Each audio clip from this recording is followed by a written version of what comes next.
ang kaluwalhatian. So watch and pray. Watch and pray that you will not enter into temptation. Kilala mo ba kung sino ang iyong kaaway? Sino ang iyong kaaway?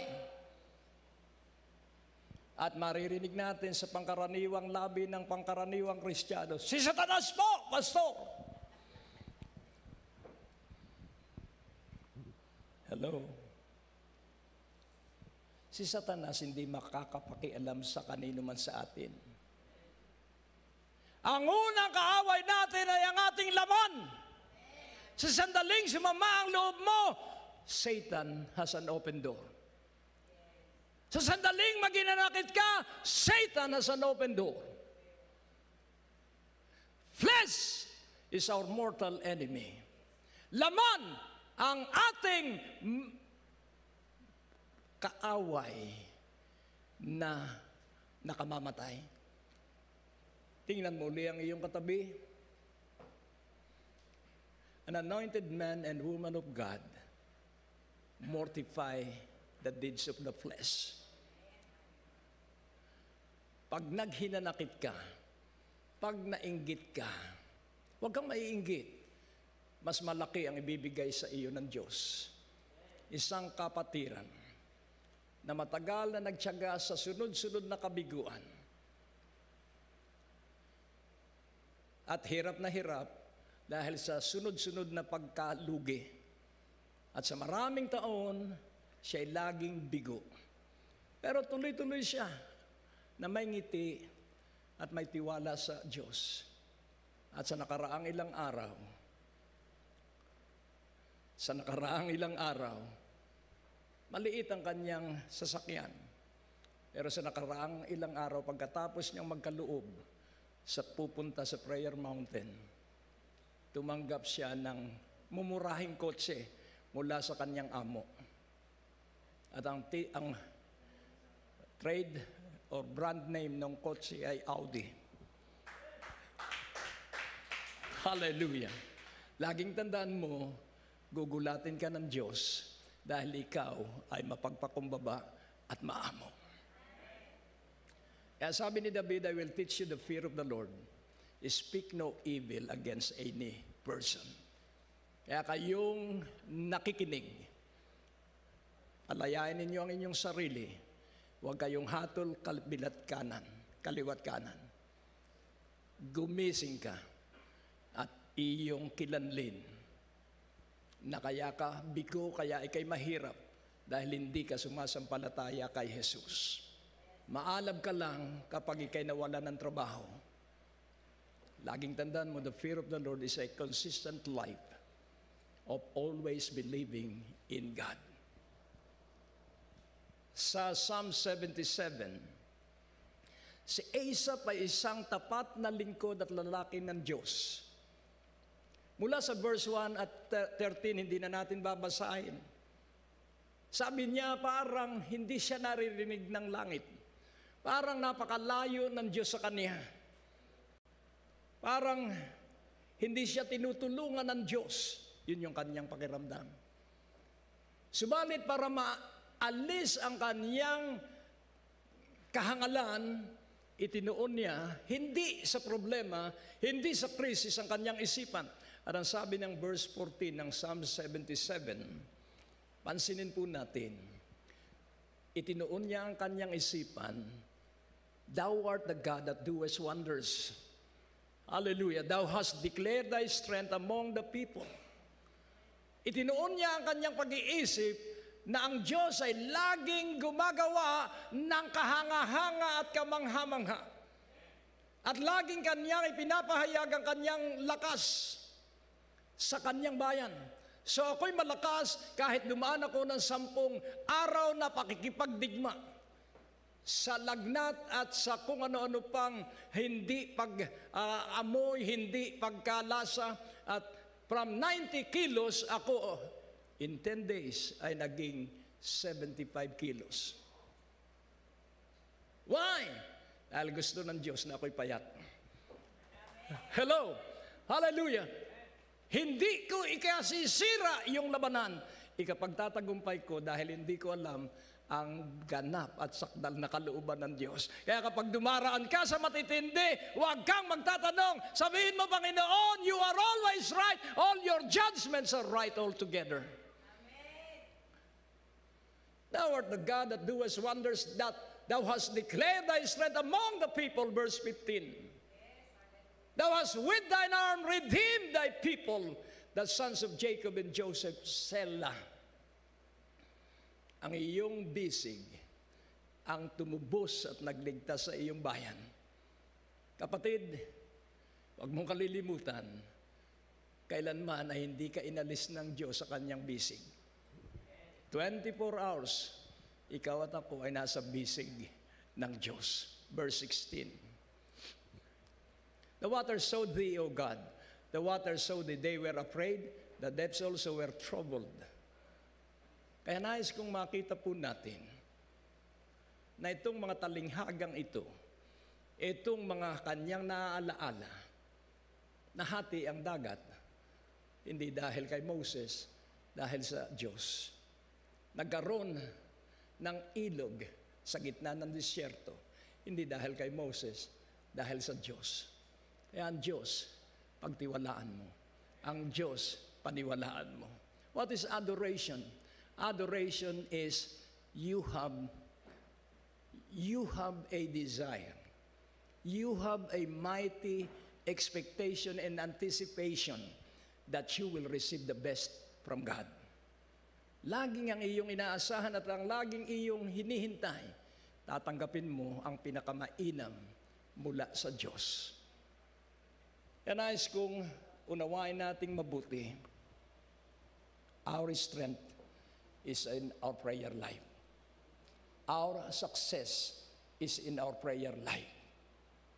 What's in prayer?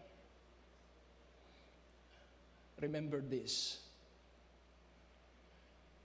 Ang gamot sa sakit ng buong daigdig, there is only one medicine. If a person is sick, there is only one medicine. Bakit marami ang nagkakasakit? Dahil kulang sa pansin. Love is the greatest medicine. Hallelujah. So God loved the unlovable. Kapag ako'y itinutuwid ng Diyos, kapag ako'y pinaparusahan ng Diyos, hindi ako nagrereklamo. Sapagkat naalalaman ko, dinadalan niya ako sa kanyang ganap na layunin, balak at kalooban na hindi ko alam. Kaya hindi ako magtataka, hindi ako magtatanong. Noon, ganun ako. Subalit nababalam ang pagdating ko sa lugar na pinagpala. Remember this, hindi ito pagalingan. Ang ating pagpapala ay may tamang oras at tamang lugar. At ang banal na Espiritu ang maghahatid sa atin doon. Kaya napakaganda po na unawain nating mabuti sa John 6:63. John 6:63. At ang sabi po dito, it is the Spirit that quickeneth, the flesh profiteth nothing. The words that I speak unto you, they are spirit and they are life. Ang Espiritu ng Diyos ang nagbibigay buhay. Ang pagsisikap ng tao, wala siyang mapapakinabang na anumang bagay. Hindi na ba tayo magsisikap? Hindi na po. Pakikinggan lamang natin ang patnubay ng banal na Espiritu at yun ang ating susundin. Pag sinabi niya, mahalin mo ang iyong asawa ng todo. Hallelujah. At yun ang iyong susundin, hindi yung iyong paraan. At makikita mo, magbabago ang iyong asawa at mga anak.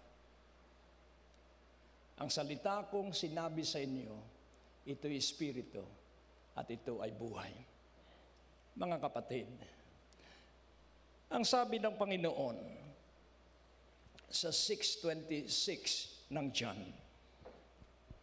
at ito ang maraming Kristiyano, kasama ka ba dito? Jesus answered them and said, Verily, verily, I say unto you, you seek me not because you saw the miracles, but because you did eat of the loaves and were filled. Hinahanap ninyo ako, katotohanang sinasabi ko sa inyo, hinahanap ninyo ako, hindi dahil dun sa nakita ninyo mga himalang ginawa ko, hinahanap ninyo ako dahil kumain kayo ng tinapay nung pakainin ng 5,000. Nang maraming Kristiyano, hinahanap ang Panginoong Jesus para sila'y magkabahay. Hinahanap si Jesus para sila'y magkaroon ng hanap buhay. Hinahanap si Jesus para sila ay magkaroon ng mga lupain.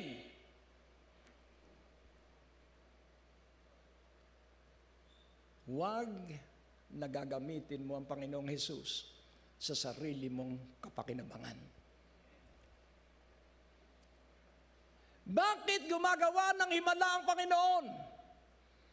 Para ang isang tao ay matutong magtiwala sa Kanya. Kaya sa panahon na ako'y malaking bayaran, ang tiwala ako'y sa Kanya. Hindi sa utang ako nakatingin, sa Kanya ako nakatingin. At dahil Siya'y Diyos ng himala, natatanggap ko ang mga pambayad. Hallelujah. Yan nais kong iyong intindihing mabuti. Gugulin mo ang lakas mo, verse 27. Gamitin mo at gugulin mo ang lakas mo. Sabi sa verse 27, Labor not for the meat which perisheth, but for the meat which endureth unto everlasting life, which the Son of Man shall give unto you, for him hath God the Father sealed. Pagsikapan mo, pagsumakitan mo, pagpagalan mo, ang pagkaing umaabot hanggang sa walang hanggang buhay. And who is that bread? The bread is Jesus Christ. Kaya sabi ng Panginoon, yung mana na kinain nila sa ilang na sa panahon ni Moses, lahat sila'y namatay. Pero itong bread of life, pag kinain mo, wala ka ng kamatayan mula sa sandali na tanggapin mo siyang Panginoon mo at tagapagligtas. Hallelujah. Kaya ako ay matapang. I am courageous, brave and bold, because my trust is in God alone. Wala akong pension. Wala akong allowance for 2 years. Pero buhay pa rin ako. At nakapag-o-offering pa rin ako ng 100,000. Because all the blessing is in the hand of God, not in the hand of man.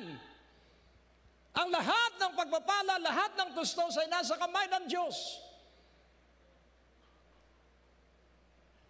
Nagmano lang. At paghawak sa aking kamay, ilang libo ang nandun sa kamay nung nagmano. Sabi ko, dalasan mo ang pagmano sa akin. Hallelujah. In the mighty, precious name of Jesus. Hallelujah. At laging tandaan mo, nasa mata ka ng Diyos, 24 oras. God is exalting you in the midst of your fiery tests and trials. God, meron siyang niluto na pag-aangat sa iyo na hindi mo pa natikman at naranasan sa iyong buong buhay. Hallelujah. Hindi ako hihingi ng awa sa tao. Ang awa ko lamang ay manggagaling sa Diyos. Kaya hindi ako dapat magmukhang kawawa. Kailangan ako ay magmukhang kagalang-galang 24 oras. Amen? Amen! Hallelujah! Be prayerful. And what will be the content of our prayer? At sabi ko kaninang umaga, Panginoon, ang biyaya ng Diyos, Revival Church. Hear this. Hindi ako papayag na ang mga pastor at kanilang pamilya, mga leaders at ang kanilang pamilya, mga manggagawa at kanilang pamilya at ang mga kapatirang miyembro ng BND Revival Church, hindi lahat sila mananalangin. Sila'y aking hahamuning manalangin in the evening, in the morning, at noon time. Kapag lahat tayo'y mananalangin, wala nang imposible sa atin. And what will be the focus of our prayer? At ang sabi ng Isaiah 62:1, hindi ako titigil hanggat ang katwiran mo ay hindi lumulukob sa aking personal na buhay. Pagamat Jerusalem ang tinukoy doon. So pray for righteousness to cover you. And if you are covered with the righteousness of God, your entire family will be covered with that righteousness. And that righteousness will shine brightly. Hallelujah. Kaya ako at ang aking sambahayan hanggang apo ay naglilingkod sa Diyos. Hindi ko sila hinamon, hindi ko sila pinili. It's the righteousness of God that move their heart. So our focus, the righteousness of God. I will give you no rest until you make Jerusalem covered with your righteousness. I will not give you rest, O God, until your righteousness covered. Biyaya ng Diyos, Revival Church. Hindi ninyo narinig. Pagpuspos ka na ng katwiran ng Diyos, wala nang imposible sa iyo.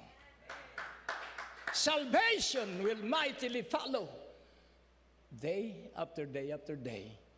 Salvation burns like a lamp. Isaiah 62:1. I will give God no rest until we are all covered with the righteousness of God.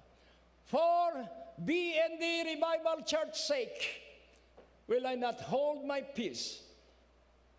And for its member sake, I will not rest until the righteousness thereof go forth as brightness, and the salvation thereof as a lamp that burneth. What is the key secret for all success and for all goodness? Righteousness. Righteousness. Because God will show Himself righteous to the righteous.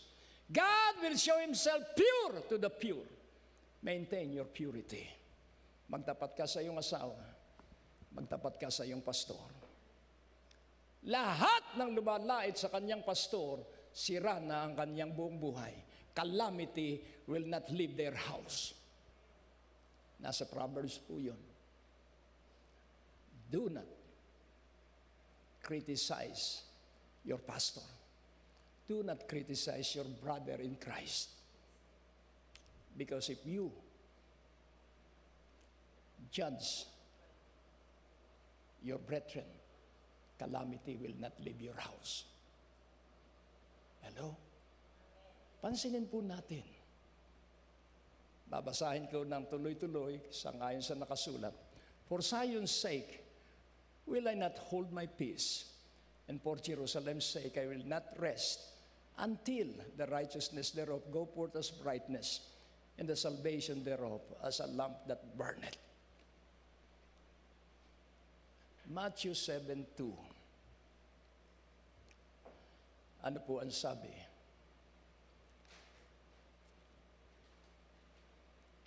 For with what judgment you judge, you shall be judged. And with what measure you meet, it shall be measured to you again. Ang hahatol sa aking Diyos, hindi ikaw. Hello? Kaya huwag kang hahatol kanino man. Dahil yung hatol mo, ikaw ang hahatulan. Romans 2:1. Hallelujah. Kaya alisin na natin ang paghatol. Therefore thou art inexcusable, O man, whosoever thou art that judges. For wherein thou judgest another, thou condemnest thyself, for thou that judgest doest the same things. Kung magkagayon nga, wala kang, hindi mo maililigtas ang iyong sarili o tao. Ang sino mang humahatol sa kanyang kapwa,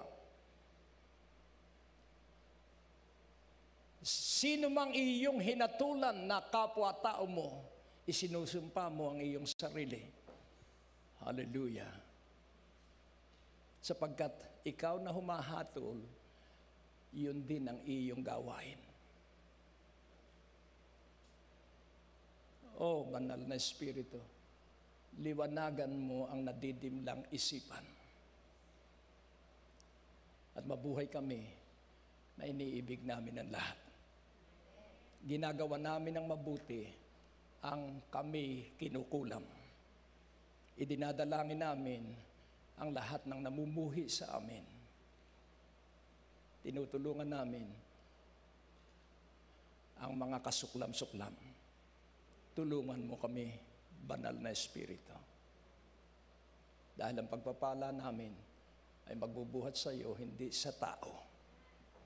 At sa kabuuan ng mensahe, sabihin mo ay salamat, magtatapos na. Pray in tongues daily at least 1 hour. Nung ako ay babad na babad sa malaking problema, I prayed in tongues for 8 hours. Tinanong si Paul Yonggi-Cho at gayon din si Billy Graham, what is the secret of your success? 3 things. Number 1, prayer. Number 2, prayer. Number 3, prayer. Kaya sabi ni Billy Graham sa kanyang aklat, pagdating ko sa langit sa harapan ng Diyos, tatanungin ko siya, bakit ako'y napili mo? Hallelujah. Nakaupo ka dyan, nasa online ka, dahil ikay napili ng Diyos. Hallelujah. At bakit ka napili ng Diyos? Di ko rin alam, pero malaki ang layunit gawain sa pagkapili sa iyo. You were chosen, I was chosen. It is not me who decided to choose God. God chose me beforehand. Hindi pa mag-asawa ang aking lolo at hindi pa rin mag-asawa ang aking tatay at nanay, napili na ako ng Diyos at ikay gayon din. At tingnan mo, ikay malakas at malusog sa gitna ng pandemic. Amen. At nawala na ang mga awit na ang palagay sa kanilang sarili ay sila ay kaakit-akit. Sa harapan ng Diyos, ang nakaakit ay puso, hindi mukha at tinig. Hallelujah. Kaya napakaganda at napakahalaga na iyong asikasuhin, you were chosen. Pangalawa, you were called. Tinawag ka. Kaya huwag ka nang huwag ka nang sasabihin mo, gusto ko maging katulad ni Bishop. Wrong motive. Dahil ikaw ay linikha ng Diyos sa ibang kanyang paghugis sa iyo. Let me be an encouragement. Let your pastor be an encouragement. But do not copy us.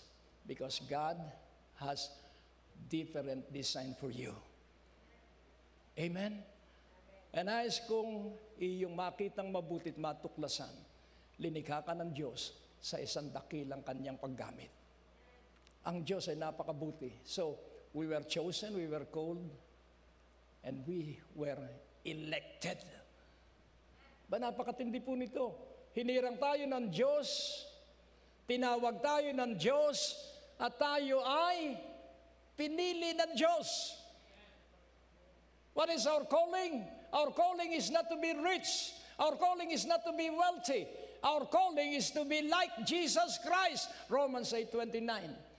We are predestinated to be conformed into the image of Jesus Christ. And when you are like Jesus Christ, you will be supplied with everything.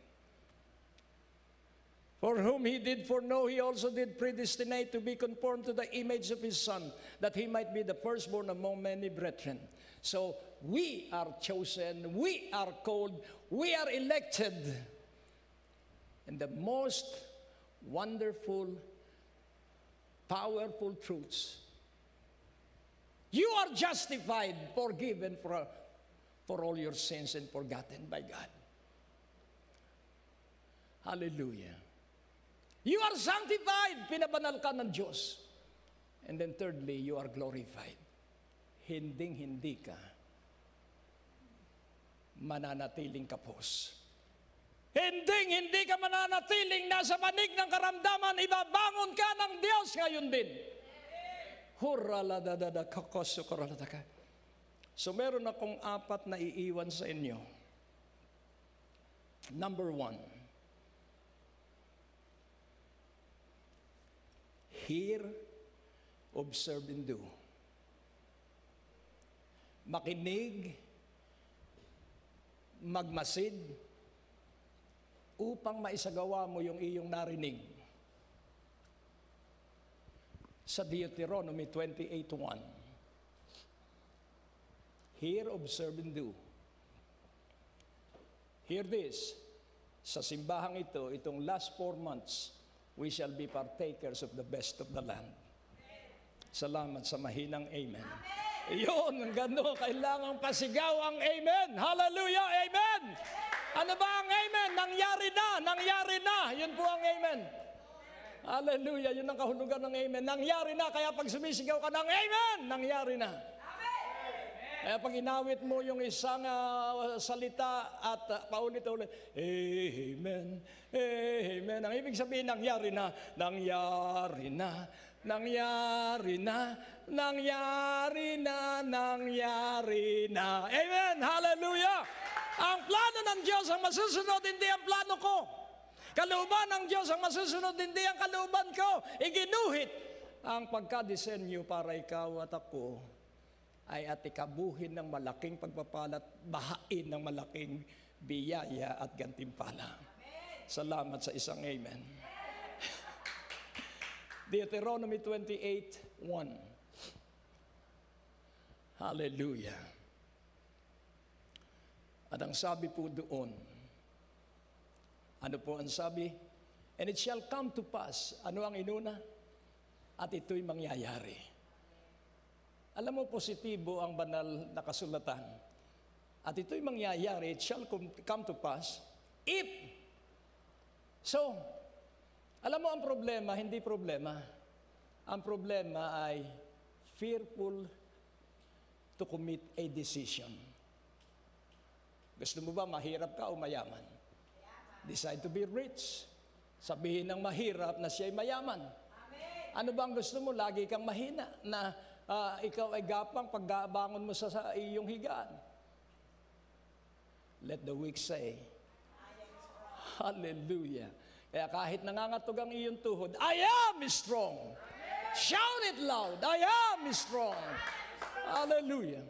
And it shall come to pass if thou shalt hearken diligently. I love the word diligently. Ano po yun? Energetically, excitedly. Hallelujah. Na ikay sabik na sabik. Na makinig sa boses ng Panginoon mong Diyos. If today you hear the voice of the Lord, harden not your heart. And how shall a person's heart harden? Dahil ang boses ng Panginoon ay laging imposible ang iyong maririnig. Laging mahirap gawin ang iyong maririnig. Pero pag iyong sinunod, napakalaki ng biyaya at pagpapala sa mahirap gawin. Hallelujah. If thou shalt hearken diligently unto the voice of the Lord thy God, to observe, hearken, observe, and to do all His commandments, which, verse 2, I command thee this day, that the Lord thy God will set thee on high above all nations of the earth. Ano ang layunin ng Diyos? Na ikaw, personally, ay iangat ang buhay ng higit kaysa mga kamag-anak mo.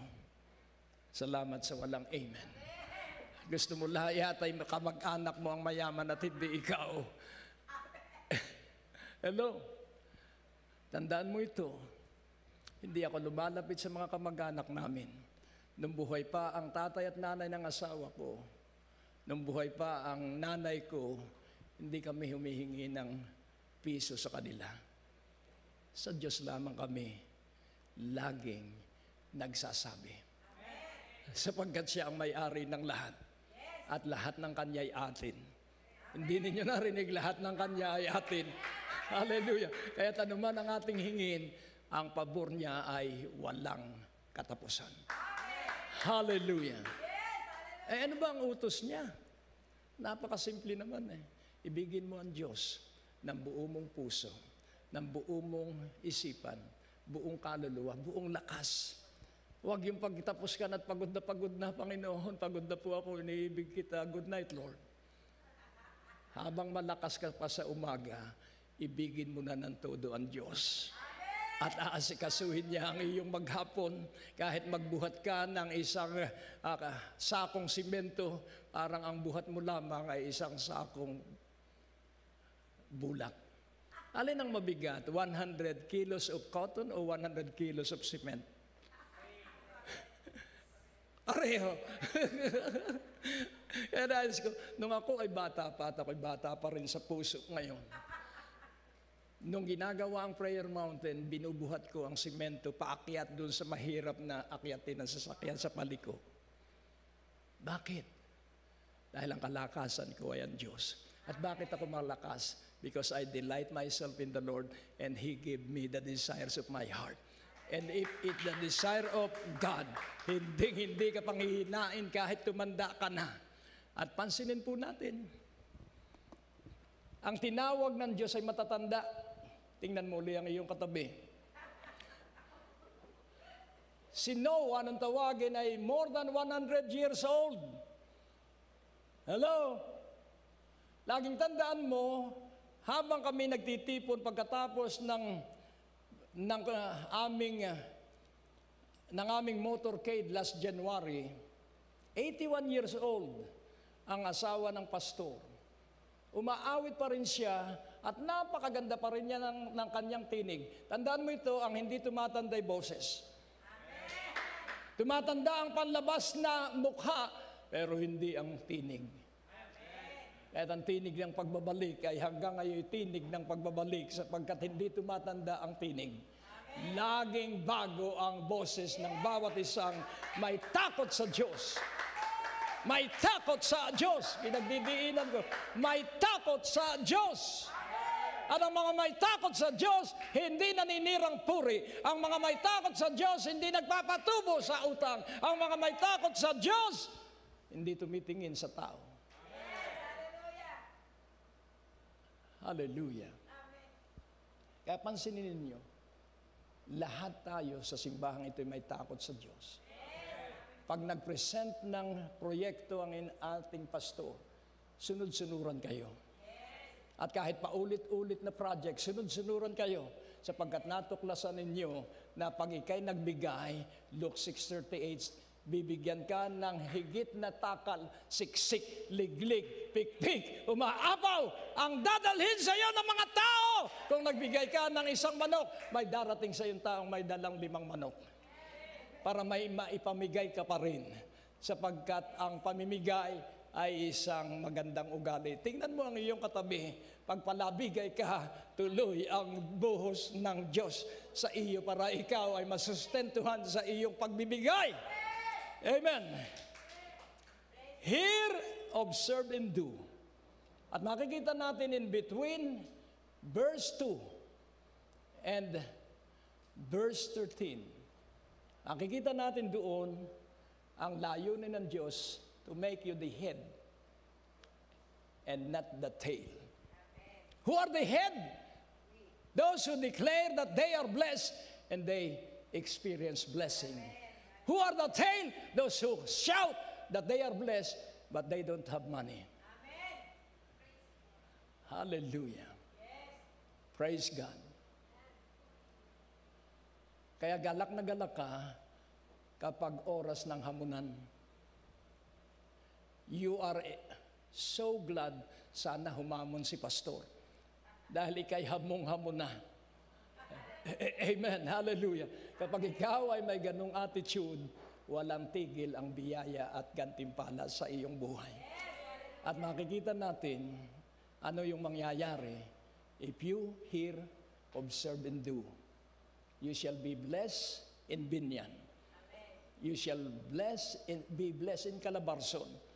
You shall be blessed wherever part of the Philippines you go. And you will be a blessing. So basahin mo po from verse 3 hanggang sa verse 12. Basahin natin ng mabilis. So ano ang requirement? If you hear the voice of the Lord, observe and do, that God may exalt you, that God may elevate you, that God may promote you. And what is the promotion? You shall be blessed, verse 3. Ibalik natin sa verse 3. Blessed shalt thou be in the city, and blessed shalt thou be in the field. Tuloy-tuloy. Blessed shalt be the fruit of thy body. Hinto muna tayo dito. Pinagpala, pagpapalain ko ang iyong mga anak. Kung may bahay ka, sila'y bibigyan ko rin ng bahay. Kung may sasakyan ka, sila'y bibigyan ko rin ng sasakyan. Kung hindi ka kinapos, sila'y hindi rin kakapusin. Hallelujah. Amen? Kaya napakahalaga ng iyong desisyon to hear the voice of the Lord, observe and do. If you are doers of the word, the commandments of God, your entire family will be mightily blessed. Blessed shall be the fruit of thy body, the fruit of thy ground, and the fruit of thy cattle. What is the cattle? Your business. The increase of thy kind and the flocks of thy sheep. At makikita mo, blessed shall be thy basket and thy store. Hinto tayo sandali dyan. Kahapon sa revival, dumalo ang isang bulag, si Brother Lazarus. At si Brother Lazarus, sa kanyang pagiging bulag, ay nagkaroon ng massage clinic na ang kanyang mga masahista ay puro din bulag. At si Brother Lazarus, kahit lockdown na ngayon, akala ko ay siya ay nalugi na dahil dalawa ang kanyang massage clinic. Isa sa marketplace at isa sa mega mall. Bulag siya. At ang kanyang susi, libre bigas ang kanyang masahista. Nag-lockdown na, tuloy pa rin ang kanyang ayuda sa kanyang mga masahista. At ang sabi niya kahapon, na-COVID siya noong December. Wala siyang panlasa, wala siyang pangamoy, at wala siyang panakiramdam. Pero ang sabi niya, tinalo ko ang COVID. Hallelujah. At ano ang kanyang paraan? Ang kinain niya ay sili at luya. Nguya siya ng nguya ng sili at luya instantly. Laging tandaan mo may paraan ng Diyos. Amen?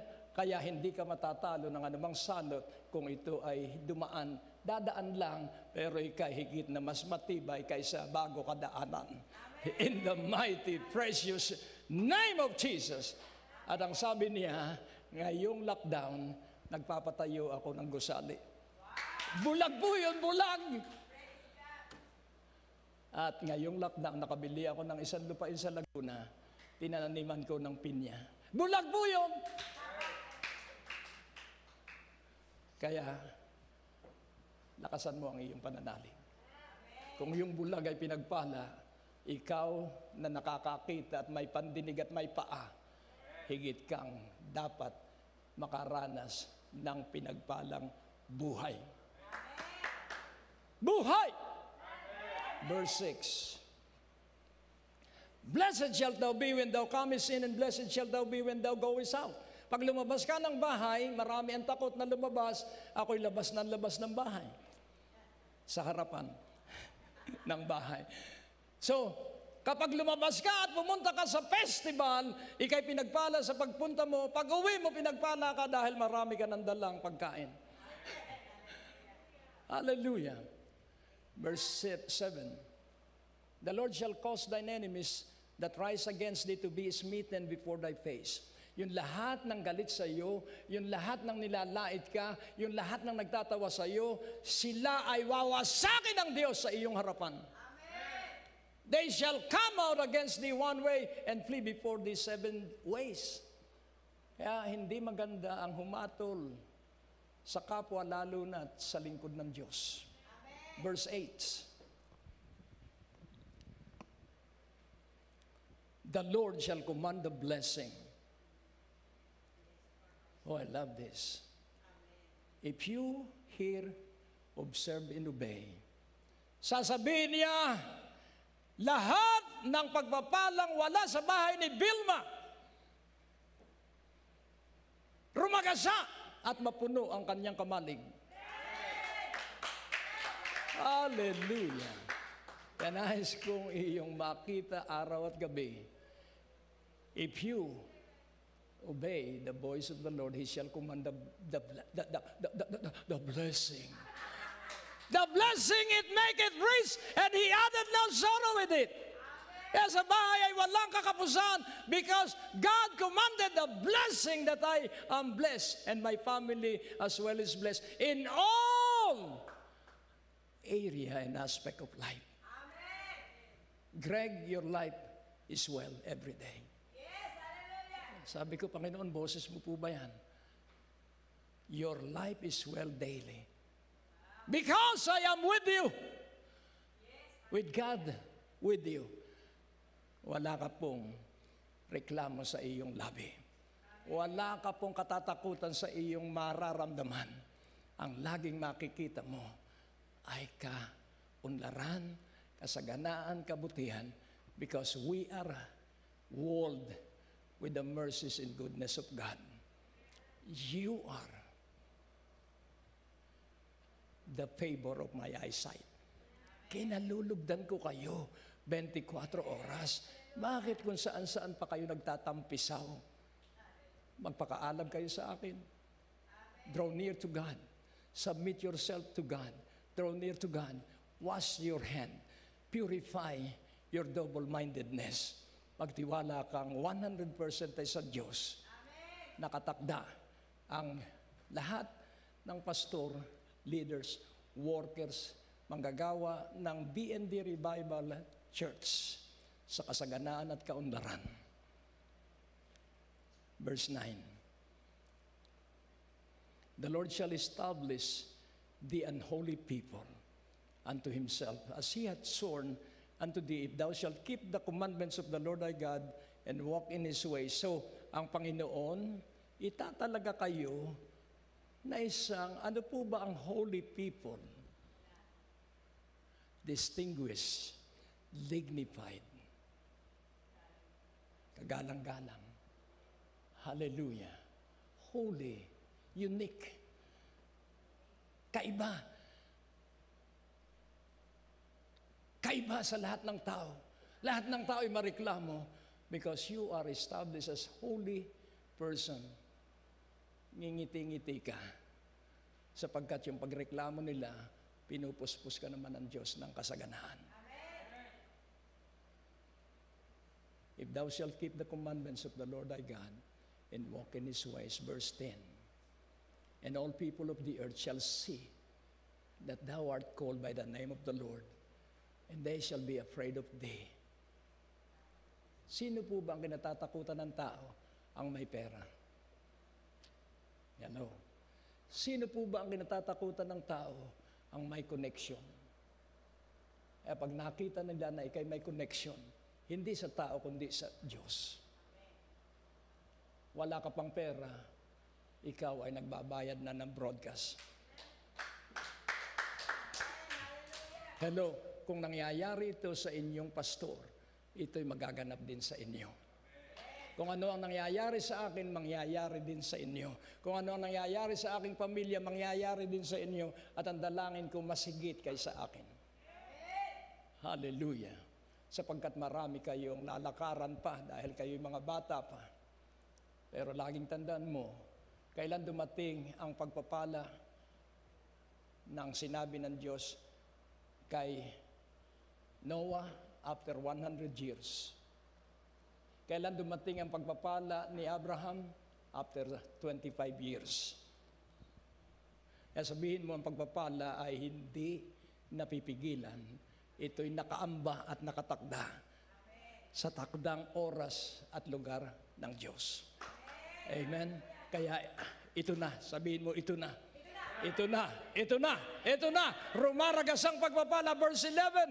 At pansinin po natin ano ang pagpapala. And the Lord shall make thee plenteous in goods, in the fruit of thy body, and in the fruit of thy cattle, in the fruit of thy ground, in the land which the Lord sware unto thy fathers to give thee. At ano yung ating lupain? Pilipinas ang pangalan ng ating lupain. Pilipinas ang ating bansa. At dito tayo hitik-hitik na pagpapalain ng Diyos. Sa Amplified, ang sabi ron, He will give you a extreme prosperity. Oh, puri. Sukdulang kasaganaan, sukdulang kaunlaran ang ibibigay ng Diyos sa inyo na masunurin sa Kanyang utos. Sa verse 12, the Lord shall open unto thee His good treasure, the heaven, to give the rain unto thy land in His season, and to bless all the work of thine hand. And thou shalt lend unto many nations, and thou shalt not borrow. Ikaw na ang magpapautang, hindi na ikaw ang mangungutang. At ang sabi sa verse 13, and the Lord shall make thee the head, and not the tail. And thou shalt be above only. Mananatili ka sa ibabaw. Hindi ka mapapasa ilalim. And thou shalt not be beneath. If it's a decision that thou hearken unto the voice of the Lord thy God. Sino ang naghihirap na Kristiyano?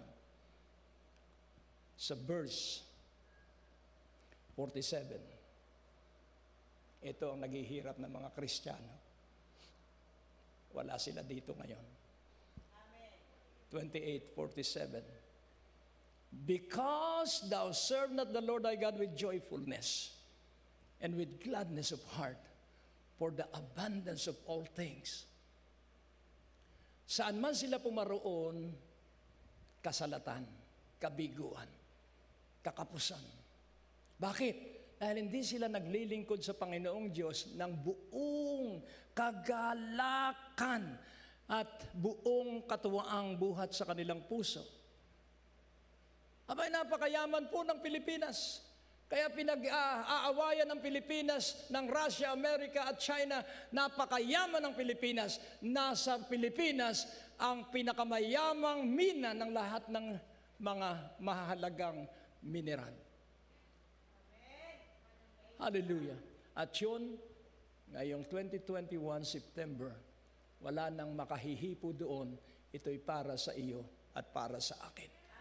God has decided that all those wealth and blessing in the Philippines is for the Filipinos in the mighty precious name of Jesus. So pray that righteousness shall cover the whole land like the water covered the sea. Idalangin mong lagi, takpan ng Diyos ng katuwiran ng Pilipinas because it is only in righteousness that the nation will be exalted.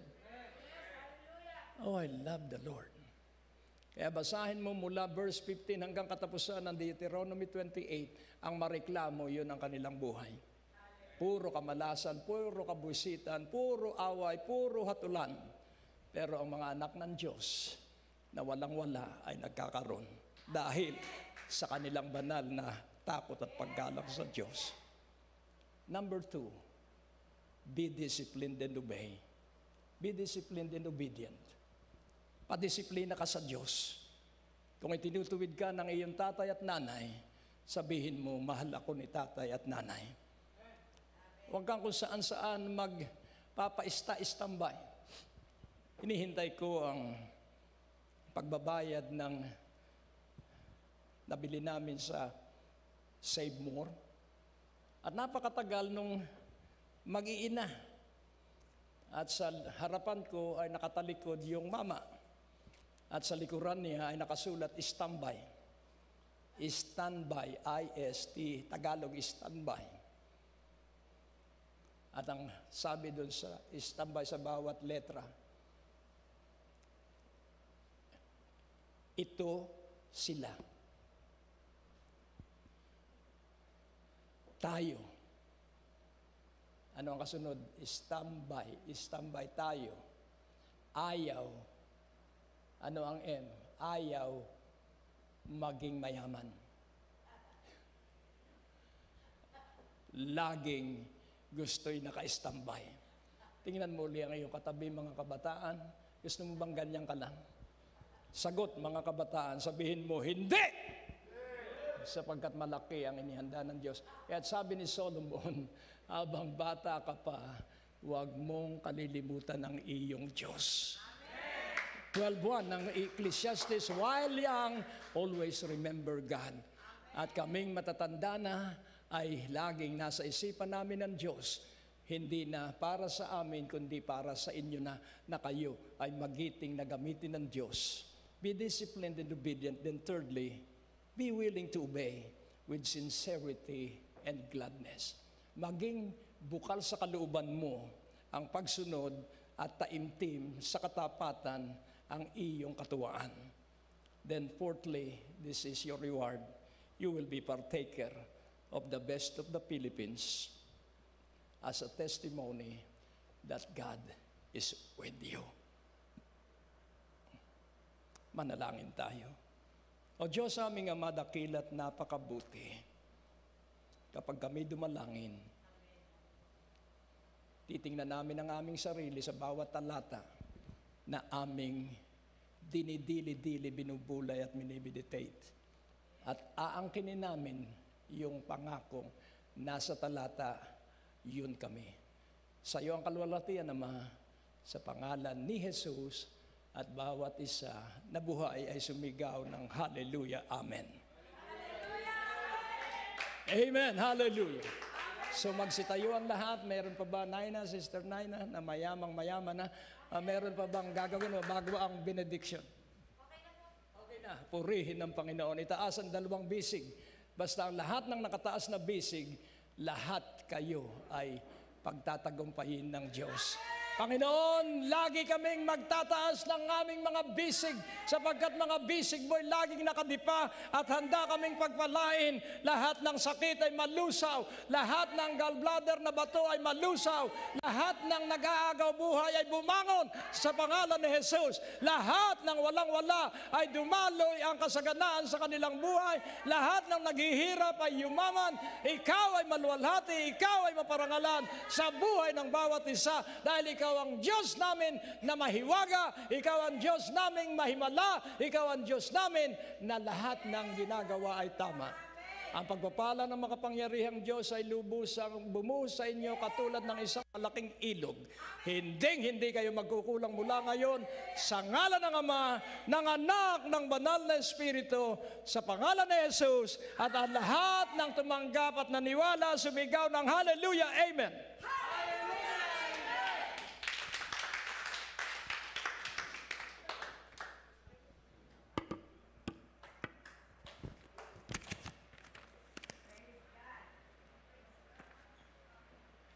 Hallelujah. Amen.